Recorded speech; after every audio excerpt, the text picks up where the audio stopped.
Friends, आने वाले दिनों में कोयला घोटाले में बड़ी खबर आ सकती है। मामला अब सीरियस हो गया है। सीरियस होने की वजह है अभिषेक बैनर्जी वाइफ और कई ऐसे ऑफिशियल्स सीबीआई की रडार पर हैं, जिसके चलते अब सीबीआई ने लंदन में एफआईयू के साथ मिलकर इस काम को अंजाम देने का फैसला लिया है। क्या है पूरी खबर, मैं आप लोगों को बता दूं। खबर यह आ रही है कि लंदन से मिलेगी पश्चिम बंगाल कोल स्कैम के आरोपियों के सुराग। ये खबर आ रही है, ये सोर्सेस का कहना है कि कोल घोटाले में ममता के भतीजे अभिषेक बैनर्जी की पत्नी और साली पर शिकंजा कसने के लिए सीबीआई ने फाइनेंशियल इन्वेस्टिगेशन यूनिट की मदद ली है, जहां से लंदन प्रशासन को पत्र भेजकर कुछ बैंकों और कंपनियों के बारे में विस्तृत जानकारी मांगी गई है।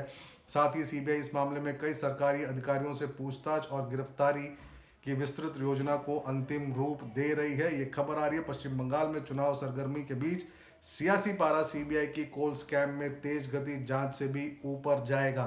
सूत्रों के मुताबिक सीबीआई के हाथ इस मामले में ममता के भतीजे अभिषेक की पत्नी रुजिरा और उसके कुछ रिश्तेदारों के कुछ अहम बैंक खातों तथा कुछ कंपनियों की बाबत पता चली है। अब सीबीआई जिन कंपनियों की विस्तृत जानकारी चाहती है उनमें Animesh trading link private limited, lips and बाउंडेंस मैनेजमेंट सर्विस, लिप्स एंड बाउंडेंस इंफ्रा कंसल्टेंट प्राइवेट लिमिटेड तथा बार्कलेज बैंक लंदन के कुछ बैंक खाते शामिल हैं। सूत्रों के मुताबिक सीबीआई ने इस मामले में रिश्वत की रकम के सुराग के लिए एफआईयू यानी फाइनेंशियल इन्वेस्टिगेशन यूनिट की मदद ली है और उसके जरिए लंदन प्रशासन को पत्र भेजकर पूछा है कि इन खातों में किन किन भारतीयों ने पैसा जमा कराया है, उसकी पूरी जानकारी दी जाए। ये जानकारी आते ही इस मामले में कई अहम चेहरों से नकाब हट सकता है। ये ब्रेकिंग न्यूज़ है। सूत्रों के मुताबिक सीबीआई इस मामले में विदेशी बैंक और खाता नंबरों की पूरी जानकारी रखती है, लिहाजा जैसे ही यह पता चलेगा कि इन खातों में पैसा कहां से और किसने भेजा, उन लोगों की जांच के बाद दूध का दूध और पानी का पानी हो जाएगा। ध्यान रहे कि एफआईयू एक ऐसी संस्था है जिसके इंटरपोल की तर्ज पर दुनिया के तमाम देशों की आर्थिक अपराध यूनिटों से सीधा रिश्ता होता है और इस एफआईयू इंडिया द्वारा मांगी गई जानकारी समय के हिसाब से जल्द आने की संभावना होती है और इस जानकारी को कोर्ट में तो नहीं लेकिन जांच में पूरी तरह से प्रयोग में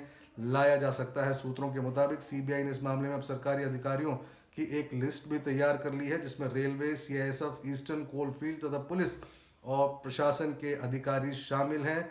इन लोगों को लिस्ट के हिसाब से बुलाने की तैयारी की जा रही है और जिन लोगों के खिलाफ अहम तथ्य आते जाएंगे उनकी गिरफ्तारी भी बाबत की योजना तैयार की जा रही है। पूरे मामले में पश्चिम बंगाल के एक बहुत बड़े सीए से पूछताछ की जाएगी। सूत्रों के मुताबिक सीबीआई को लंदन आदि से डिटेल मांगने की कवायद इसलिए करनी पड़ रही है कि इस मामले में मुख्य कर्ता धर्ता अनूप मांझी और विनय मिश्रा सीबीआई के हत्थे अब तक नहीं चढ़ सके हैं। तो ये एक ब्रेकिंग न्यूज़ आ रही है। आप लोग देख रहे हैं किस तरह से बंगाल में पॉलिटिकल टर्मोइल चल रहा है, लेकिन कोल स्कैम के चलते कई मुश्किलें आ सकती हैं अभिषेक बैनर्जी एंड फैमिली को। तो फिलहाल बड़ी खबर जो मैं आप लोगों के साथ शेयर कर रहा हूं, कुछ और खबरों के साथ कल सुबह फिर जुड़ूंगा।